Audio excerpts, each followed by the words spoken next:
Welcome back to Mindset Minute Podcast. I'm your host, Lana Shabdeen. First of all, thank you to all who've been listening to me.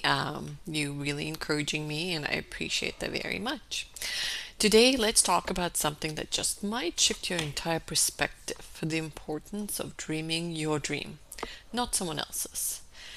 Because here's the truth. When we chase dreams that don't actually belong to us, dreams shaped by society, family, or fear, or other factors, they rarely come true.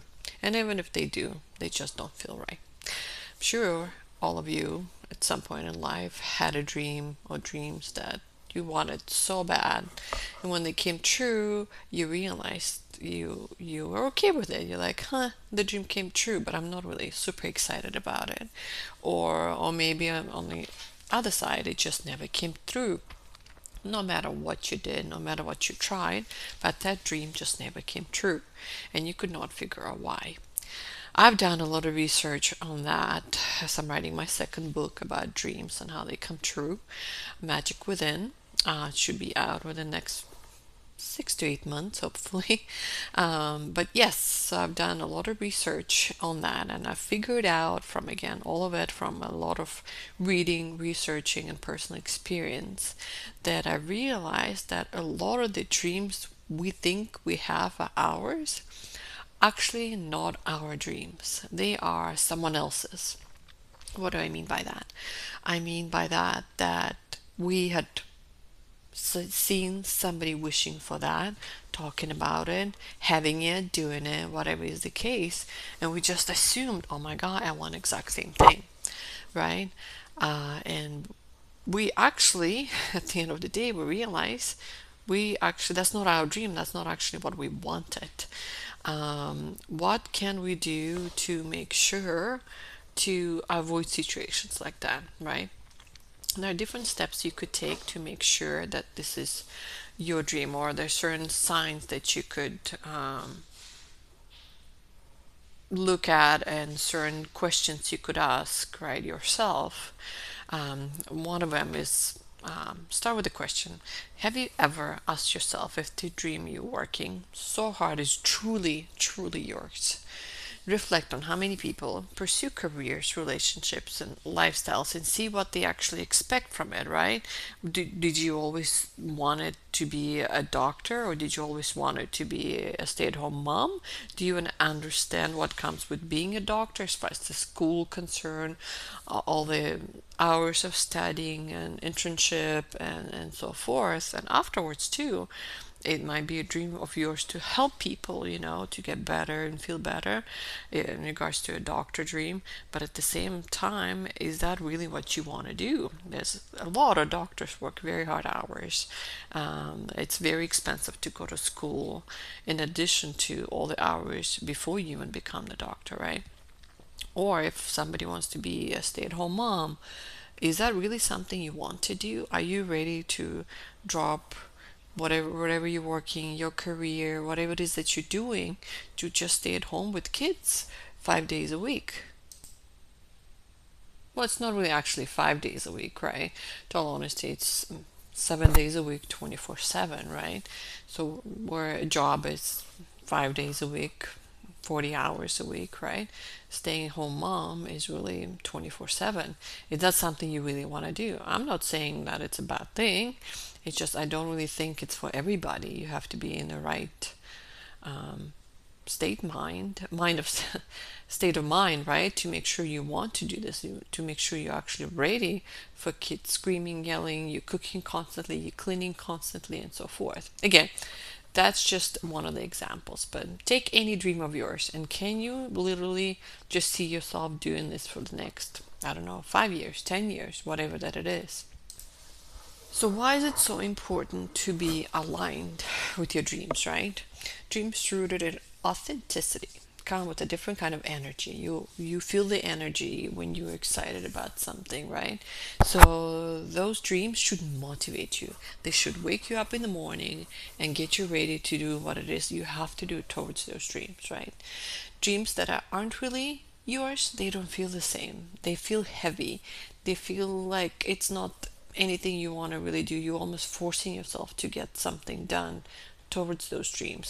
So this misalignment will block your whole manifestation, your momentum, and your fulfillment. So again, it's very, very important to make sure that the dream that you're wanting is really your dream. Few of the signs that you could consider that that particular dream is not your dream, right? One of the signs is that you're constantly exhausted and unmotivated.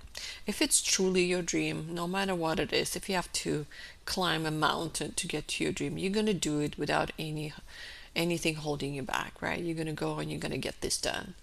Another sign is that you're chasing validation more than joy. You meaning that you're chasing validation from your friends, your colleagues, your family, from just other people. Then you really know that it's not really what you really want, right? If it's not going to bring you joy more than just validation, then obviously it's a fake dream, right? It's not your dream. Another sign is that you feel disconnected from the process or the outcome. Again, that's more like you really don't feel like this is really yours. You don't really have all your ducks in a row on how you're going to get to that dream. And if you don't, that's most likely it's not your dream. If you don't have a process in place how you're going to reach that particular dream, at least a couple of steps, right? For example, right, a good example is, let's say I want to go to Italy next summer. Certain things you gotta have a plan, right? How you gonna, either you need to find funds to purchase the air tickets and a hotel.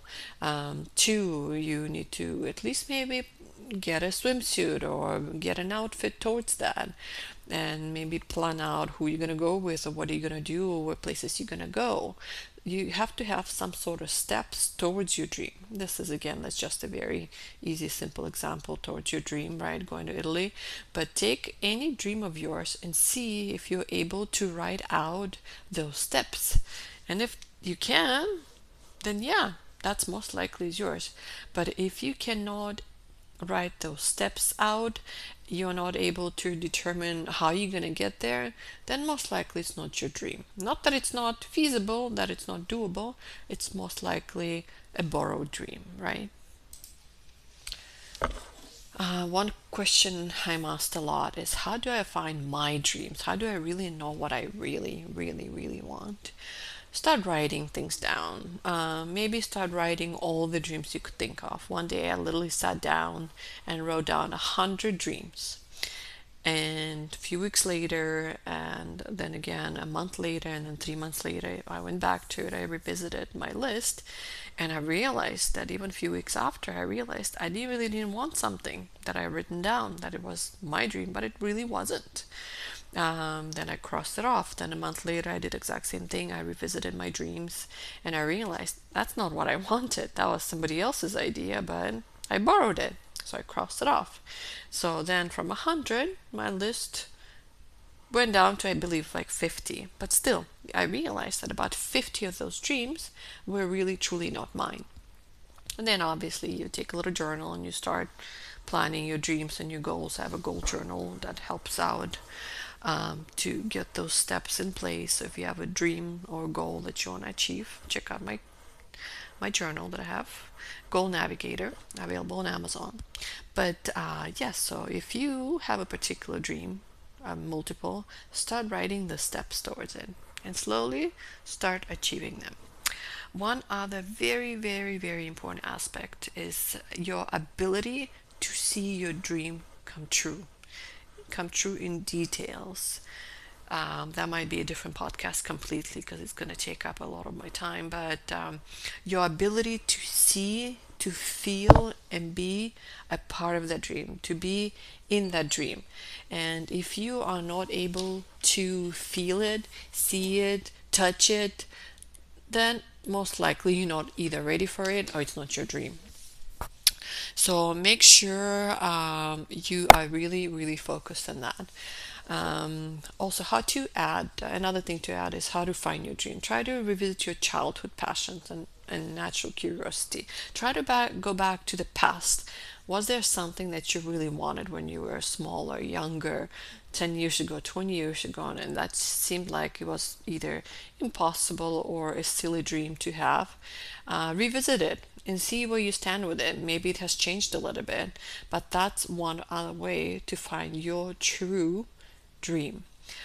One thing to add, if your list of dreams is really just consists out of uh, materialistic things like Range Rovers, Hermes bags, Chanel bags, earrings, clothes, shopping, house, you're probably on the wrong path, because a lot of your things should be more of how you feel and what something makes you feel. Like, I really want to help a lot of people with what I know, what I've learned. That's a feeling that I get knowing that at least one person heard my podcast and hopefully got something out of it. That's a feeling that I get. I get that excitement out of it, not having or getting a Range Rover or a new home or a closet full of clothes.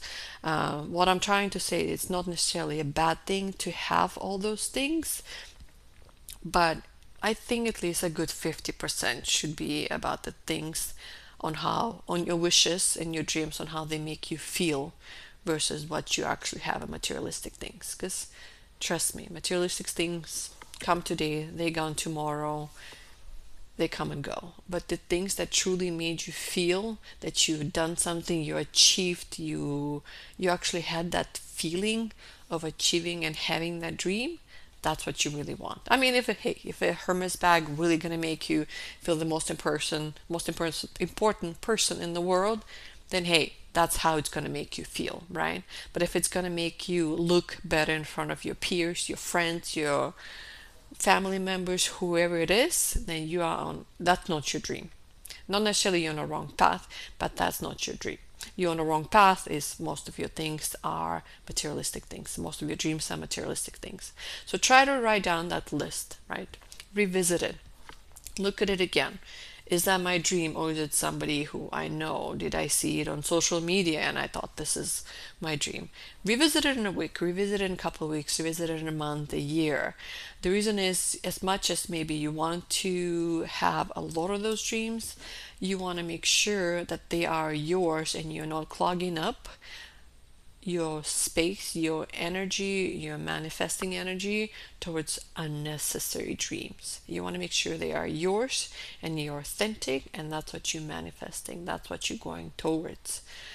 And once you're on the right path, you got them ironed out, and it's much easier than we actually think to get to that point. To just add again and reiterate, the power of clarity. When your dream is yours, everything shifts towards that. Even if you might not have the steps towards that dream or your goal, everything starts shifting the moment you realize and write it down that I have that goal and that's what I want. A lot of things start shifting towards that wish, towards that goal. So your actions feel more intentional, your mindset strengthens, and opportunities align because you are vibrating in truth. And if it's not truth, then it's just not going to happen. All right, to close out, quotes, right? My favorite thing. Your dream doesn't need to look impressive to the world. It just needs to feel true to you, because only you then will it have the wings to fly. Good luck.